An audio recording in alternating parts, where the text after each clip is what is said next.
Yo les gars, c'est SoX7, j'espère que vous allez bien. Aujourd'hui on se retrouve pour la vidéo des 10 points communs. La première vous avez vraiment aimé, c'est pour ça que je me suis décidé à en refaire une. Les gars, aujourd'hui ça sera sur Fairy Tail et Inazuma Eleven. Je vous rappelle que ce sont des choses que moi j'ai remarquées, donc c'est seulement mon propre avis. On a bien sûr tous des avis différents. Du coup si la vidéo vous intéresse, je vous laisse avec la suite.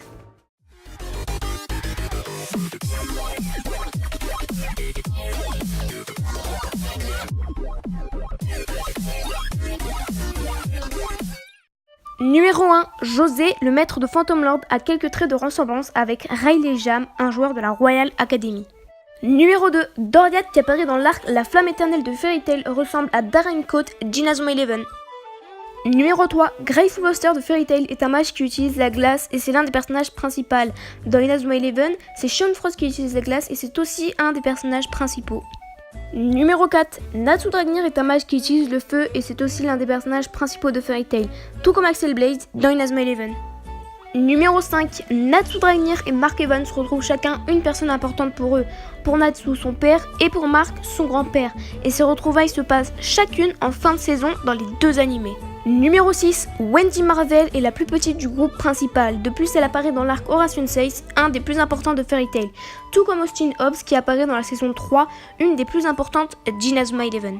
Numéro 7, Angel des Oration 6 ou encore Lysana de Fairy Tail ressemble à Yukino des Sabertooth. Et dans Inazuma Eleven, il y a aussi des personnages qui se ressemblent, Jucha et Julio Akuto. Numéro 8, Mavis Vermilion, le premier maître de Fairy Tail, ressemble à Byron Love d'Inazuma Eleven. Numéro 9, Fairy Tail et Phantom Lord sont des guildes rivales. De plus, Phantom Lord attaque Fairy Tail illégalement. Dans Inazuma Eleven, Raymond et la Royal Academy sont des équipes rivales. Encore une fois, la Royal Academy attaque Raymond illégalement. Dans les deux animés, les groupes principaux se font attaquer avec du métal. Pour Fairy Tail, c'est le métal de Gajil et dans Inazuma Eleven, c'est des poutres métalliques. Et enfin, numéro 10. À vrai dire, j'ai rien trouvé. À moins de vous dire que Fairy Tail et Inazuma Eleven sont des mangas papier et des mangas animés, j'ai vraiment rien d'autre. Voilà les potes, c'est la fin de la vidéo, j'espère vraiment qu'elle vous aura plu. Si c'est le cas, n'hésitez pas à la liker, à la partager, à la commenter. Et si vous êtes nouveau, n'hésitez pas à vous abonner. Notre nouvel objectif, c'est les 500 abonnés avant 2019. J'espère pouvoir les avoir avant 2019, ça me ferait tellement plaisir. Alors pour ça, partagez à fond. Aussi, je tenais à m'excuser parce que j'ai pas trouvé de 10e point commun.